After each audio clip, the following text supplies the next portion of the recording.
एक नए तरीके से बनाइए आलू सोयाबीन की मसालेदार सब्जी। नमस्कार, वेलकम टू श्रीतमास किचन। आज हम बनाएंगे मसालेदार आलू सोयाबीन की सब्जी। ये खाने में बहुत ही टेस्टी बनते हैं। इसे आप रोटी, चावल, पराठा के साथ खा सकते हैं। तो चलिए शुरू करते हैं। आलू सोयाबीन की सब्जी बनाने के लिए सबसे पहले हम ये सोया बड़ी को गर्म पानी में भिगोने के लिए छोड़ेंगे।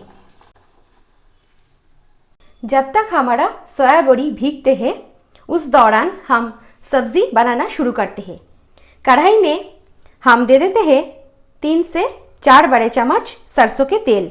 आप कोई भी तेल यूज़ कर सकते हैं। हम ये रेसिपी सरसों के तेल में करेंगे। तेल गरम होते ही हम इसमें देंगे 2 ऐसे टुकड़ों में काटे हुए आलू। आलू को हम फ्राई कर लेंगे। आलू को हमने एकदम गोल्डन करके फ्राई कर लिया है। हम अभी कढ़ाई से इसको निकाल लेंगे। तेल को हमने थोड़े से कम कर लिया है। अभी इसमें हम देंगे खड़े गरम मसाला,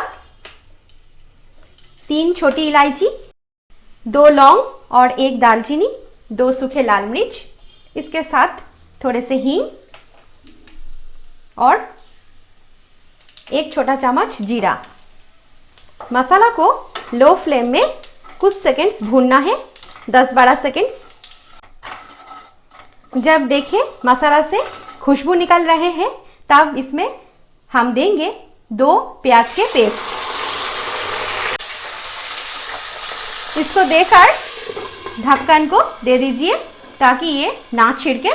2-3 मिनट के बाद जब देखें प्याज के कलर थोड़े से गोल्डन हुआ है तब इसमें हम देंगे 1 टेबलस्पून अदरक के पेस्ट और 1 टेबलस्पून लहसुन के पेस्ट। हमने एक साथ मिक्सी में पेस्ट कर लिया है। आप चाहे तो घिसा हुआ अदरक और घिसा हुआ लहसुन भी सब्जी में यूज़ कर सकते हैं। इसको देकर हम 2 से 3 मिनट मीडियम फ्लेम में और भूनेंगे। 2-3 मिनट के बाद मसाला से कच्चे स्मेल निकल गए हैं तब इसमें हम देंगे 1 कुटी हुई हरी मिर्च और 2 टमाटर के पेस्ट। टमाटर को आप बारीक काट के भी यूज़ कर सकते हैं। हमने पेस्ट बना लिया है। ग्रेवी को बेहतर बनाने के लिए हरी मिर्च और लाल मिर्च को आप आपके पसंद के अनुसार कम ज़्यादा कर सकते हैं। हम यहाँ पर सोयाबीन को डायरेक्ट तेल में फ्राई नहीं किया है क्योंकि डायरेक्ट तेल में फ्राई करने से सोयाबीन के पौष्टिक गुण एकदम पूरी तरह से ख़त्म हो जाते हैं और स्वाद के भी बदल आ जाते हैं। तो हम इसलिए ये मसाला के साथ सोयाबीन को अच्छे से भूनेंगे ताकि इसके पौष्टिक गुण भी बरकरार रहे और स्वाद भी बेहतर हो। टमाटर को देकर हम ढक्कन को दे देते हैं और ढक्कन देकर 2 से 3 मिनट मसाला को भूनते हैं। 3-4 मिनट के बाद ढक्कन को खोलकर इसको 1-2 बार चला लेती हूँ। मसाला हमारा ऑलमोस्ट भून गया है। अभी इसमें हम देंगे 1 छोटा चम्मच हल्दी पाउडर, 1 छोटा चम्मच धनिया पाउडर, 1 छोटा चम्मच जीरा पाउडर, कश्मीरी लाल मिर्च पाउडर हम लेंगे 1 छोटा चम्मच। अब आपके पसंद के अनुसार डालें। इसको अच्छे से मिलाना होगा। जब तक ये मसाला होते हैं उस दौरान हम ये सोयाबीन से पानी हल्के हाथों से स्क्वीज़ कर लेंगे। बहुत ज़ोर से और कस के नहीं पीसेंगे, इसको ऐसे हल्के से इसको स्क्वीज़ कर लेंगे ताकि इसमें पानी पूरी तरह से ख़त्म ना हो क्योंकि ये पानी में इसके पौष्टिक गुण रहते हैं। तो इसलिए हल्की हाथों से इसको ऐसे स्क्वीज़ करना है। अभी इसको हम ये मसाला में डालते हैं। आप चाहे तो सोयाबीन से पानी नहीं भी स्क्वीज़ कर सकते हैं। इसमें स्वाद के कोई डिफरेंस नहीं आएगा। दे देती हूँ फ्राई किया हुआ आलू को। इसको मिलाना है मसाला के साथ। 1 मिनट इसको मसाला के साथ भूनने के बाद हम इसमें देंगे कसूरी मेथी को।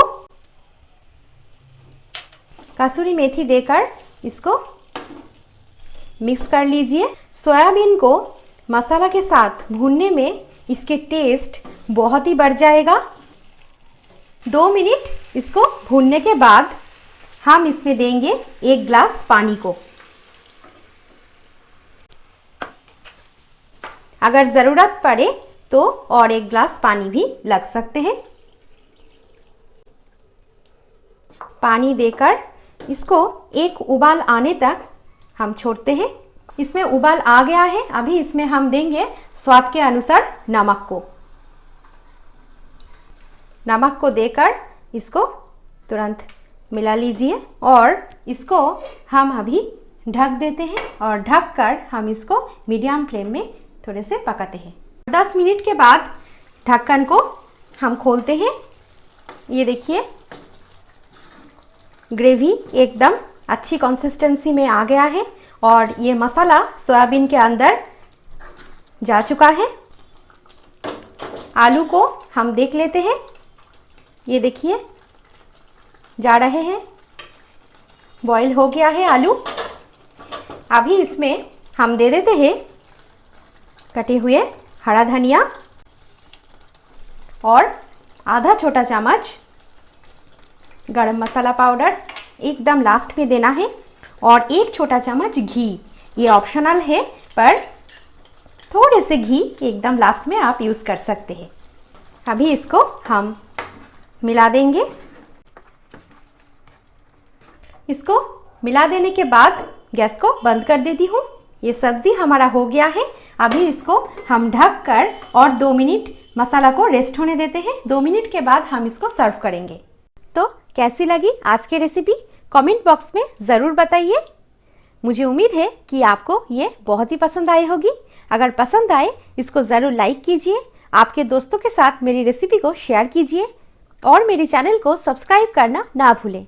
बेल बटन में ज़रूर क्लिक कीजिए ताकि ऐसे नए नए रेसिपी के अपडेट्स आप रोज़ाना पा सकें। तो चलिए फिर मुलाकात करते हैं एक नए रेसिपी के साथ। तब तक के लिए मेरे चैनल को देखते रहिए। Thank you.